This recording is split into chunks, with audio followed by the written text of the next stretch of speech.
All right, 3-minute flight instructor here. Scene one, take one. That's going to be called Sometimes the Infrastructure Fails. Sometimes, if it's scene one, take one, 3-minute flight instructor. All right, start 3-minute time. There we go.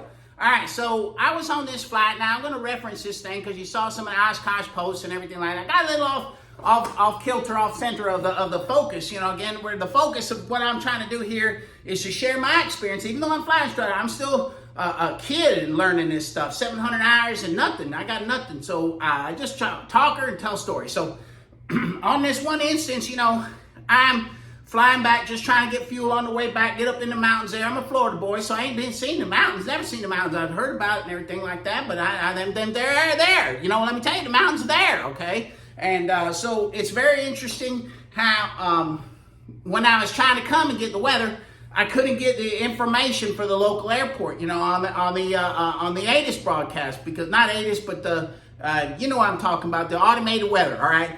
And it's when I get there, the guy says, well, man, you know, nobody can hear that thing. It's down here on the field. We're in the valley. So it's kind of known condition for the local folks, but, you know, a guy coming through don't really know that kind of stuff, and he's trying to get the weather. Now, one thing I say that's another thing that brought to my attention was I had not really, in my mind's eye, planned alternate, right? When I got home now and looked at it and said, well, you know, I didn't really in my mind's eye or know, you know, this is all. Now there was alternates around, and there was one that was out of the mountains that was been a perfect alternate probably because the weather was conducive to the morning mountain kind of stuff that happens there all the time, and the local guys know it. But me being from out of town, just kind of blussing through, you know, I didn't know that. So I learned, and I want to share with you, number one, that your infrastructure, you know, you can hear weather along the way and everything like that, but sometimes the reporting or I guess, you know, stuff goes out of service. So remember the big X on a runway or something, and NOTAMs. You know, that's why as a pilot and a learning pilot, you know, we're trying to say avail yourself of everything prior to the flight. Now, I did not, you know, I will say, I'll be first to admit, I knew these things were there, and I'm following the Magenta Line, right? So, folks, you know, I went when I was there at Oshkosh, I went over to the Boeing folks, and I met some of the developers. I met one guy 10 years had been with ForeFlight, you know, before they got bought out by Boeing.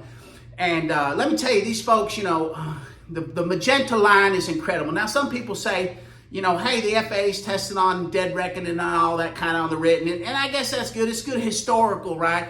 But, you know, I talked to this flight instructor there when I landed at that airport, and I got real with him. I said, Bob, you know, Bob, I want to get real with you. You know, pull him in close, you know, they think I'm going to kiss him or something.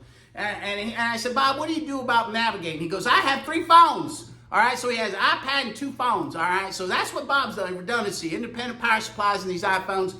You know, the Magenta Line's going to be there, folks. So anyway, lesson learned, plan your stuff, plan your route. Sometimes the infrastructure's not there that you thought it would be. All right, 3-minute flight instructor saying ta-ta for now. Bye.